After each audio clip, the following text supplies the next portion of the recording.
All right, so welcome to another rapid fire business story of the week.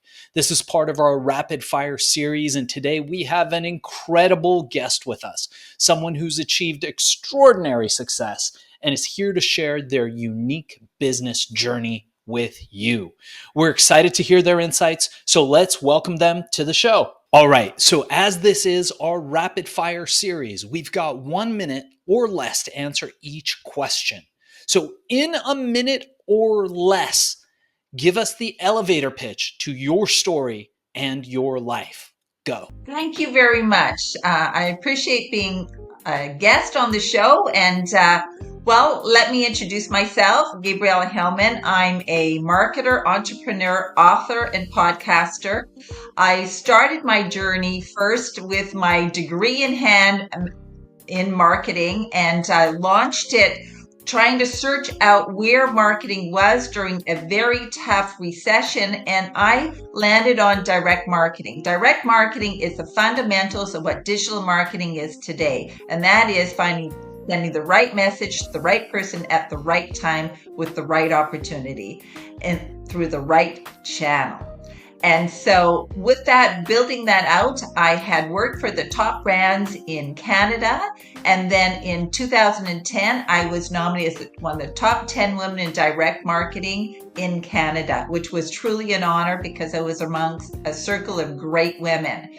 And as I traveled through my many journeys in working with large corporations, some of the top brands in Canada, I came to a decision that, hey, you know what? The time is right. The time is right for entrepreneurs and small businesses to really launch in the digital space.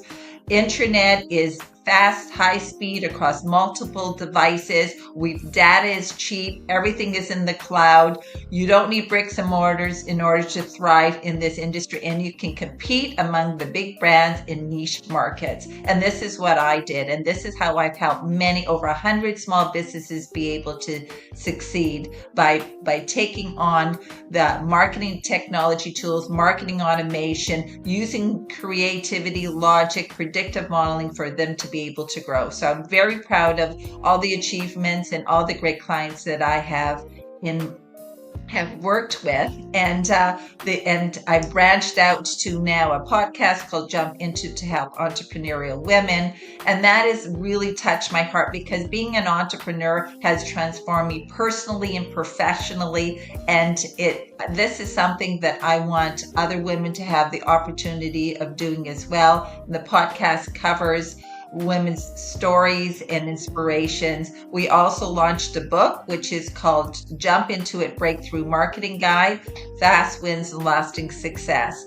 And now with the evolution of digital marketing, we're helping businesses through fractional CMO services, providing expertise as well as on-demand marketing team. My story is that I have been an entrepreneur through my DNA. I've helped many businesses be able to succeed. I'm very passionate about driving true performance. My personal story is that I started off small and I worked my way through in building relationships that are meaningful. And it's not about pushing products, it's about building meaningful relationships. So that's fascinating, and I would love to dig a little bit deeper. So tell us a bit more about what you're working on today that you're most passionate about and believe will have the biggest impact. Well, today there's mid and small size businesses. They're really struggling to get that to stay competitive. These are really uncertain times in the marketplace. And there's a lot of layers of different marketing technology out there and AI tools. And where do businesses maneuver? And this is where we provide fractional CMA, fractional chief marketing officer services to businesses to be able to them really excel, as well as on-demand marketing expertise. And the other area is Jump Into It, helping women entrepreneurs really excel. So this next question is one that every entrepreneur has dealt with. Tell us about a time where you failed. We often say failure is the first step to success. So think about a time where you failed in the past. What happened? What did you learn from it? The marketing space in a lot of industries have this too, is that you've got to give away your intellectual capital in order to win some business. And it's that balance of being able to, I'm over giving, and then basically I'm providing the solution that they say, that's all I need. And then the working relationship kind of ends there. And so I've learned that we need to have a partnership or respect for one another in a win-win, and not to have those that just gouge out to look for opportunities. And the lesson I learned was that really understand who you're working with and what they value, and be able to see if there's going to be a respectful relationship that we can build from. That's fascinating. That's fascinating. And we're definitely going to have you back on the show to dive deeper into each of these questions.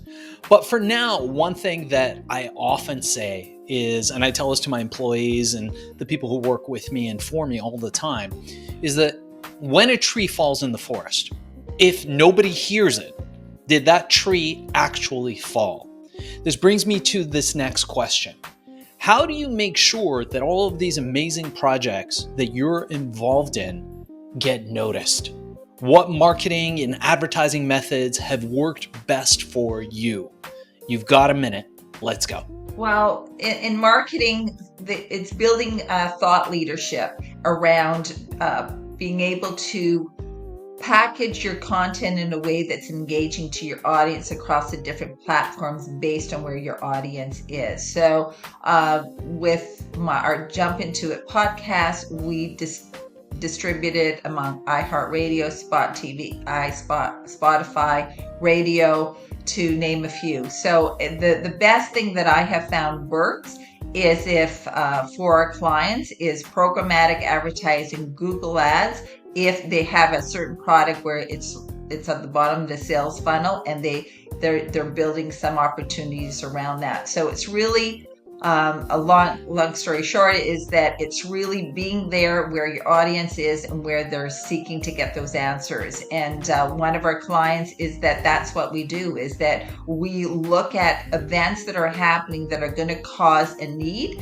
and then we serve up the ads and the advertising in order to do that. And for ourselves, how we promote it is through business to business platforms, like LinkedIn is one of our biggest platforms that we engage in order to connect with and build business relationships and to get the word out that we are authority. That was so awesome. We're definitely going to dive deeper into this on a later show.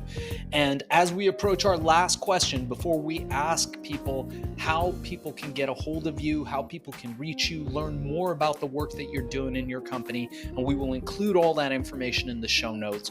What I wanted to ask you is, what is one piece of advice that you would offer to your younger self, to our audience, and to somebody, especially somebody who's just starting out in the same niche that you're in, but just doesn't know how to start or get going? One of the things I learned is that you have to go with the flow with change. Change is going to be constant, and just being open-minded, curious, go with the flow of whatever comes your way, ask the right questions, but be prepared to pivot and change, and not to stay stuck in any one modality, any one career, any one service, any one client side. It's really, you need to be able to continuously adapt to however the market is going. The key things around buyer preferences and technology are constantly evolving and changing, and keeping on top of that in order to what's meaningful and engaging for your customers. Amazing stuff. We're going to have to thank our guest today for being a guest on Business Story of the Week. And before we cut out on this episode, I wanted to ask you, how can people get a hold of you? How can people learn more about what you're doing? And how do people engage with you? And we will transcribe this and put it in the show notes for everybody to find. So if you want to contact me and learn how to access some strategic marketing expertise, you can contact me through 316integralmarketing.com/contact us, or you can also access our book, which is Jump into it, Breakthrough Marketing Guide, Fast Wins, Long-Term Success. That's on Amazon. It's also an audiobook. And for our podcast to help entrepreneurial women, Jump Into It, Entrepreneurs. It's available on YouTube, as well as the podcast you can listen to on Spotify, iHeartRadio, and Apple, to name a few. All right, amazing. So you did it. Thank you for being a guest on the show today. Let me tell you what you can expect next. So what we're going to do is we're going to take all this, we're going to cut it into an episode. It will go on the Business Story of the Week page. So make sure you go on Apple Podcasts, review us, like us, go on YouTube, subscribe to the channel, subscribe to us on Spotify, and this will come out in the next 30 days or so, depending on our workload and how many shows we have. We have had a lot of interest in the show lately, so we may be a little backed up, but the show will get out. In the meanwhile, we will send you clips that feel free to share on social. Also, the full episode, feel free to share any way that you like. The content is yours to share and put out there. We just ask that you mark us and tag us in the notes if you do. So in the copy, put hashtag Business Story of the Week, link back to us. We would appreciate that. And if you think that you might be interested in doing more podcasts, live ones and studio ones, Zoom ones, Riverside ones, there's a whole host of shows that likely, if you did this one and succeeded, you would probably be really great at, and a great way of getting your message out. So your host will talk to you about potentially getting you booked on a strategy call for a Business Story of the Week's sister company, Podcast Cola, or becoming a YouTube influencer through Viral Mirage. Thanks again for being a part of this. Looking forward to working with you.